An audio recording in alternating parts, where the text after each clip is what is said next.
민수기 32장. 루벤 자손과 갓 자손에게는 가축대가 셀 수 없을 만큼 많았다. 그들이 야세엘 땅과 길르앗 땅을 둘러보니 가축대를 놓아 먹이기에는 아주 적절한 곳이었다. 그리하여 갓 자손과 루벤 자손은 모세와 제사장 엘르아살과 회중 대표들을 찾아가 요청하였다. 아다롯과 디본과 야스엘과 니므라와 헤스본과 엘르알레와 스밤과 느보와 부온은 주님께서 이스라엘 모든 자손 앞에서 정복하신 땅으로서 가축대가 많은 우리에게는 목축하기에 알맞은 곳입니다. 우리를 좋게 여기신다면 이 땅을 우리에게 주셔서 우리의 차지가 되게 하시고 우리는 요단강을 건너가지 않도록 하여 주시기를 바랍니다. 모세가 갓 자손과 루벤 자손에게 말하였다. 당신들의 동족 이스라엘은 전쟁하러 나가는데 당신들만은 여기에 머물러 살겠다는 말이요? 이스라엘 자손이 주님께서 주신 땅으로 가려고 하는데 어찌하여 당신들은 동족의 사기를 꺾으시오? 내가 가데스 바네아에서 당신들의 아버지들더러 그 땅을 살펴보고 오라고 하였을 때에 당신들의 아버지들도 그렇게 하였소. 그들은 기껏 에스골 골짜기까지 올라가서 그 땅을 둘러보고 와서는 이스라엘 자손의 사기를 떨어뜨려 주님께서 주신 그 땅으로 들어갈 수 없게 하였소. 그리하여 그날 주님께서 진노하셔서 이렇게 맹세하셨소. 그들이 나를 철저히 따르지 아니하니 이집트에서 나온 이들 가운데서 지금 20살이 된 사람으로부터 시작하여 그 위로는 어느 누구도 내가 아브라함과 이삭과 야곱에게 주기로 맹세한 그 땅을 볼 수 없을 것이다. 다만 그나스 사람 여분네의 아들 갈렙과 눈의 아들 여호수아는 나 주를 철저히 따랐으므로 예외이다. 주님께서는 이렇게 이스라엘에게 진노하셔서 주님께서 보시는 앞에서 못된 짓을 한 그 세대 전체가 다 죽을 때까지 40년 동안이나 그들을 광야에서 떠돌게 하셨소. 그런데 이제 당신들마저 당신들 아버지들을 따라서 같은 무리의 죄인들이 되어 주님께서 이스라엘에게 더욱더 진노하시게 하셨소. 당신들이 주님을 따르지 않고 돌아선다면 주님께서는 다시 이 모든 백성을 광야에 버려두실 것이요. 우리 백성 모두가 멸망하면 그것이 바로 당신들 때문인 줄 아시오. 그러자 그들이 모세 앞으로 와서 말하였다. 그러면 우리가 이렇게 하겠습니다. 먼저 여기에다가 가축을 기를 우리를 만들고 또 우리에게 딸린 어린 것들이 살 성을 쌓겠습니다.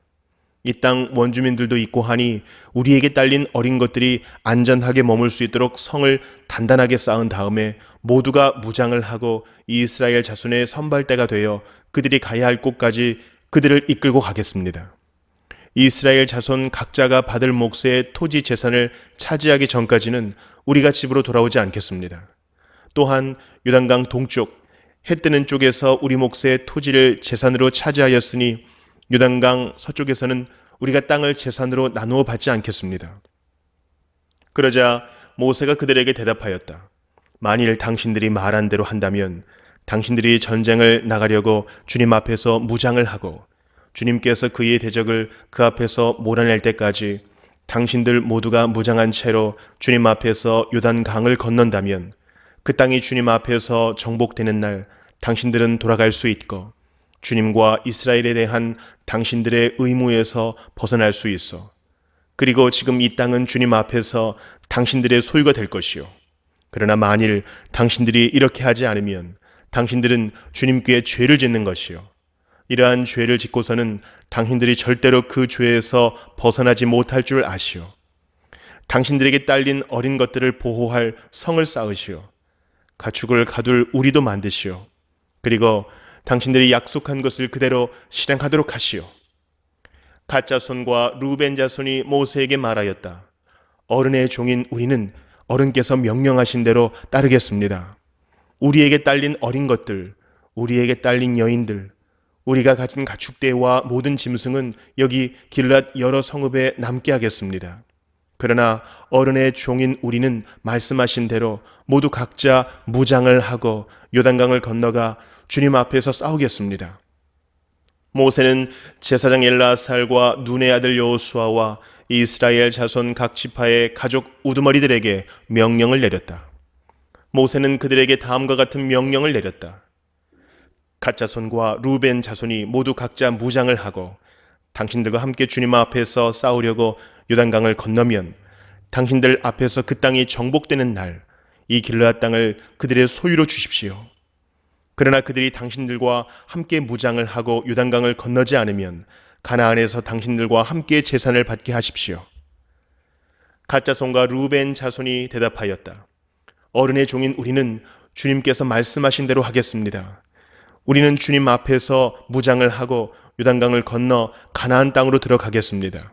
그러나 우리는 요단강 이쪽에서만 우리의 소유가 될 땅을 차지하겠습니다. 모세는 갓 자손과 루벤 자손과 요셉의 아들 므낫세의 반쪽 지파에게 아모리의 시혼 왕국과 바산의 옥 왕국을 주었다. 그것은 그 땅 전체와 거기에 딸린 성읍들과 주변 영토를 포함한 것이다. 갓 자손이 건축한 성읍들은 디본과 아다롯과 아로엘과 아다롯 소반과 야스엘과 욕부하와 벳니무라와 베타란 등인데 요새화된 성읍들이다. 가축을 기를 우리도 만들었다. 루벤 자손이 건축한 성읍은 헤스본과 엘르알레와 기레다임과 느보와 나중에 이름이 바뀐 바알무온과 신마 성읍 등이다. 그들은 성을 다 쌓은 다음에 그들이 세운 성읍들의 새 이름을 붙였다. 므낫세의 아들 마길의 자손들은 길르앗으로 갔다. 거기에 있던 아모리 사람을 더러는 사로잡고 더러는 내쫓았다. 그리하여 모세가 길르앗을 므낫세의 아들 마길에게 주었으며 그들은 거기서 정착하였다. 므낫세의 아들 야일은 정착할 곳을 차지하고서 그곳을 하봇 야일이라고 불렀다. 노바는 그낫과 그 주변의 주민들을 정복하고 자기 이름을 따라 그곳을 노바라고 불렀다. 시편 77편. 내가 하나님께 소리 높여 부르짖습니다. 부르짖는 이 소리를 들으시고 나에게 귀를 기울여 주십시오. 내가 고난당할 때에 나는 주님을 찾았습니다. 밤새도록 두 손 치켜들고 기도를 올리면서 내 마음은 위로를 받기조차 마다하였습니다.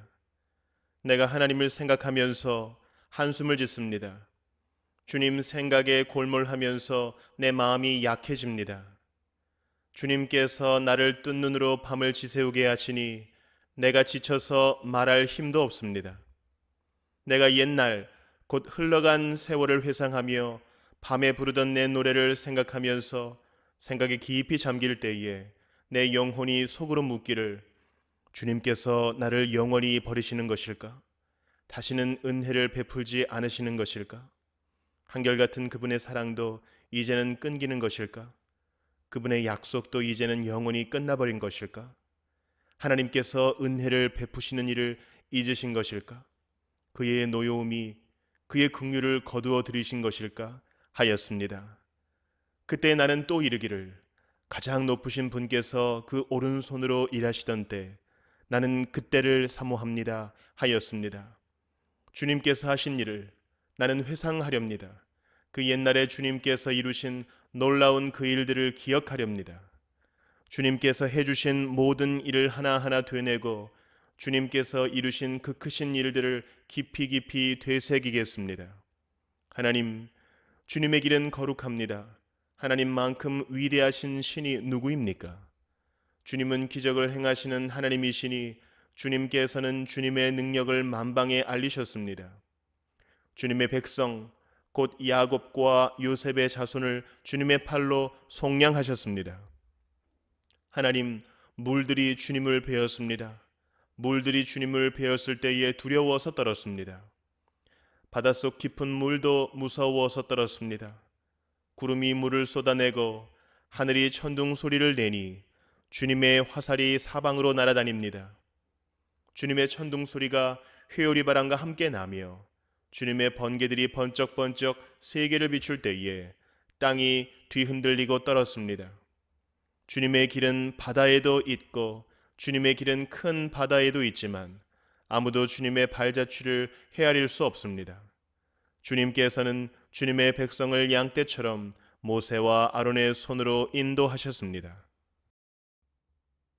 이사야 24장.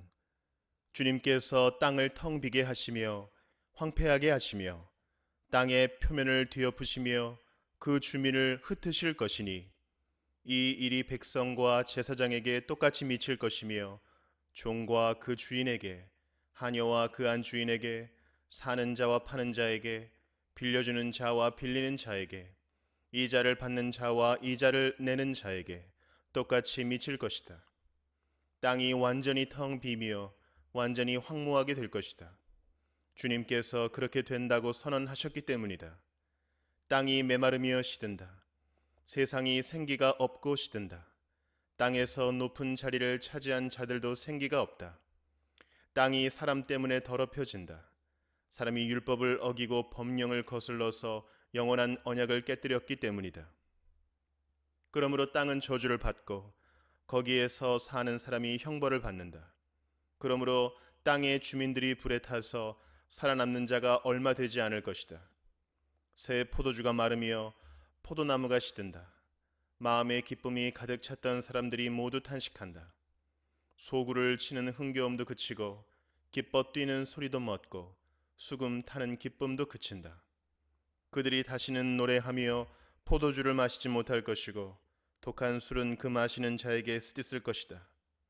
무너진 성읍은 황폐한 그대로 있고 집들은 모두 닫혀 있으며 들어가는 사람이 하나도 없을 것이다.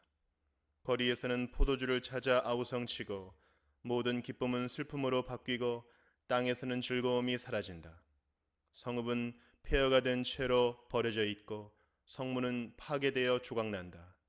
이 땅에 이러한 일이 일어나고 거기에 사는 백성에게 이러한 일이 일어날 것이니 마치 올리브 나무를 떤 다음과 같고 포도나무에서 포도를 거둔 뒤에 남은 것을 주울 때와 같을 것이다. 살아남은 사람들은 소리를 높이고 기뻐서 외칠 것이다. 서쪽에서는 사람들이 주님의 크신 위엄을 말하고 동쪽에서는 사람들이 주님께 영광을 돌릴 것이다. 바다의 모든 섬에서는 사람들이 주 이스라엘의 하나님의 이름을 찬양할 것이다. 땅 끝에서부터 노래하는 소리, 의로우신 분께 영광을 돌리세 하는 찬양을 우리가 들을 것이다. 그러나 갑자기 나는 절망에 사로잡혔다. 이런 변이 있나? 이런 변이 또 어디에 있단 말인가? 나에게 재앙이 닥쳤구나. 약탈자들이 약탈한다. 약탈자들이 마구 약탈한다. 땅에 사는 사람들아, 무서운 일과 함정과 올가미가 너를 기다리고 있다. 무서운 소리를 피하여 달아나는 사람은 함정에 빠지고 함정 속에서 기어 나온 사람은 올가미에 걸릴 것이다. 하늘의 홍수 문들이 열리고 땅의 기초가 흔들린다. 땅덩이가 여지없이 부스러지며 땅이 아주 갈라지고 땅이 몹시 흔들린다. 땅이 술 취한 자처럼 몹시 비틀거린다. 폭풍 속의 오두막처럼 흔들린다. 세상은 자기가 지은 죄의 무게에 짓눌릴 것이니 쓰러져서 다시는 일어나지 못할 것이다. 그날이 오면 주님께서 위로는 하늘의 군대를 벌하시고 아래로는 땅에 있는 세상의 군왕들을 벌하실 것이다. 주님께서 군왕들을 죄수처럼 토굴 속에 모으시고 오랫동안 감옥에 가두어 두셨다가 처형하실 것이다. 만군의 주님께서 왕이 되실 터이니 달은 볼낯이 없어 하고 해는 부끄러워할 것이다. 주님께서 시온 산에 앉으셔서 예루살렘을 다스릴 것이며 장로들은 그 영광을 볼 것이다. 요한일서 2장. 나의 자녀 여러분, 내가 여러분에게 이렇게 쓰는 것은 여러분으로 하여금 죄를 짓지 않도록 하려는 것입니다. 누가 죄를 짓더라도 아버지 앞에서 변호해 주시는 분이 우리에게 계시는데 곧 의로우신 예수 그리스도이십니다. 그는 우리 죄를 위한 화목제물이시니 우리 죄만 위한 것이 아니라 온 세상을 위한 것입니다. 우리가 하나님의 계명을 지키면 이것으로 우리가 하나님을 참으로 알고 있음을 알게 됩니다. 하나님을 알고 있다고 하면서 하나님의 계명을 지키지 아니하는 사람은 거짓말쟁이요 그 사람 속에는 진리가 없습니다. 그러나 누구든지 하나님의 말씀을 지키면 그 사람 속에서는 하나님께 대한 사랑이 참으로 완성됩니다. 이것으로 우리가 하나님 안에 있음을 압니다. 하나님 안에 있다고 하는 사람은 자기도 그리스도께서 사신 것과 같이 마땅히 그렇게 살아가야 합니다. 사랑하는 여러분, 내가 여러분에게서 보내는 것은 새 계명이 아니라 여러분이 처음부터 가진 옛 계명입니다. 그 옛 계명은 여러분이 들은 그 말씀입니다. 나는 다시 여러분에게 새 계명을 써 보냅니다. 이 새 계명은 하나님께도 참되고 여러분에게도 참됩니다. 어둠이 지나가고 참 빛이 벌써 비치고 있기 때문입니다. 빛 가운데 있다고 말하면서 자기 형제 자매를 미워하는 사람은 아직도 어둠 속에 있습니다. 자기 형제 자매를 사랑하는 사람은 빛 가운데 머물러 있으니 그 사람 앞에는 올무가 없습니다. 자기 형제 자매를 미워하는 사람은 어둠 속에 있고 어둠 속을 걷고 있으니 자기가 어디로 가는지를 알지 못합니다.